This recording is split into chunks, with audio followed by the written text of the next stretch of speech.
രാജ്യത്തിന്റെ അമിതാധികാര പ്രയോഗത്തിന്റെ അടിച്ചമർത്തലിന്റെ നവലോക ക്രമത്തിന് പാരസ്പര്യത്തിന്റെയും സ്നേഹത്തിന്റെയും പരിസരമൊരുക്കിയ പ്രവാചകന്റെ പുണ്യസ്മരണകൾ അനുവദിക്കുന്ന ഇന്നത്തെ പ്രഭാതത്തെ കുറുകറിയിച്ചുകൊണ്ട് ഞങ്ങൾ ഒരുക്കിയ മഞ്ഞപ്പറ്റ മഹല്ല് കമ്മിറ്റി ഒരുക്കിയ നിബിദിന സന്ദേശ വിളംബര വാഹന റാലിയാണോ പിന്നിട്ട് വഴുത്താറുകളെ അക്ഷരാർത്ഥത്തിൽ പുളകച്ചാർത്തെളിയിച്ചുകൊണ്ട് കടന്നു വരുന്നത്.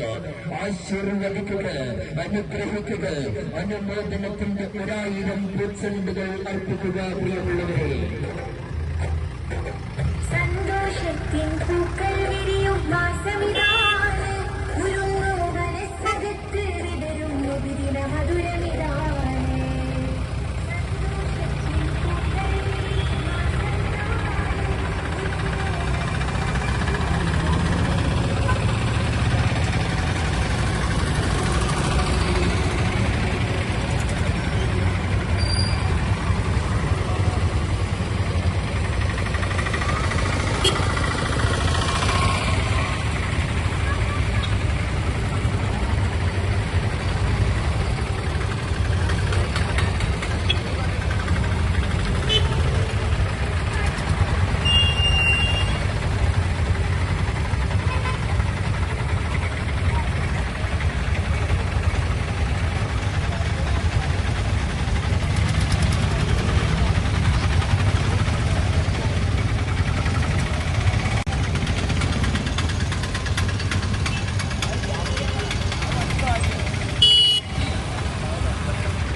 അക്രമവും അധർമ്മവും അനീതിയും കൊള്ളരുതായ്മയും അടിമത്തവുമായി നടന്നിരുന്ന ഒരു ജനവിഭാഗം ജനങ്ങൾക്ക് മുൻപിൽ സ്നേഹത്തിന്റെ, സാഹോദര്യത്തിന്റെ, ഐക്യത്തിന്റെ, നന്മയുടെ വെള്ളി വെളിച്ചം തീർത്ത് സുന്ദരമായ ദീനിന്റെ സൽപാന്താവിലൂടെ കൈപ്പിടിച്ചുയർത്തി അവശരുടെ ആശ്രയമായി, അഗതി അനാഥകളുടെ ആശാഗേഹമായി, ആലംബഹീനരിൽ ആശ്വാസത്തെളിനീരായി സന്മാർഗ ജീവിതം കാഴ്ചവെച്ച് ലോക മുസ്ലിങ്ങളുടെ നേതാവായ സയ്യിദുൽ തിരുനബി മുഹമ്മദ് മുസ്തഫ സല്ലല്ലാഹു അലൈഹി വസല്ലമ തങ്ങളുടെ 1499 ജന്മദിനത്തിന് സ്വാഗതം മോദിക്കുന്ന മഞ്ഞപ്പറ്റ മഹല്ല് കമ്മിറ്റി ഭാരവാഹികളും നാട്ടുകാരും